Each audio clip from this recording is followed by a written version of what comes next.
बाबरी मस्जिद की शहादत के मौके पर शहर में पुलिस की जानिब से सख्त हिफाजती इंतजामात किए गए थे। गाड़ियों की तलाशी मुहिम भी जारी थी। इस बीच एक नामालूम शख्स के पास से पुलिस को चाकू बरामद हुआ। उस शख्स को पुलिस ने हिरासत में ले लिया। इस शख्स के पास से चाकू बरामद होना मुख्तलिफ सवालात को जन्म देता है। अब देखना होगा कि पुलिस इसके खिलाफ क्या कार्रवाई करती है।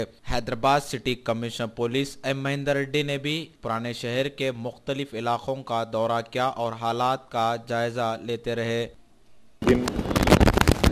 पूरा शहर में अमन रखने के लिए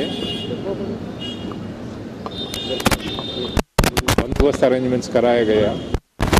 इसमें लगभग 5000 पुलिस फोर्सेस का डिप्लॉयमेंट हुआ। सेंट्रल पैरामिलिट्री फोर्सेस हैं इसमें, RAF rapid action force, octopus और Telangana state police armed police platoons भी हैं। ये पूरा शहर पे कल और आज कोई भी इंसिडेंट नहीं हुआ और आज प्रेयर्स भी कंप्लीट हो गया है। ये पूरा कम्युनिटी के सपोर्ट से, उनका इन्वॉल्वमेंट से, उनका मदद से ये पूरा शहर पीसफुल है और आने वाले दिनों में भी बहुत पीसफुल रहेंगे।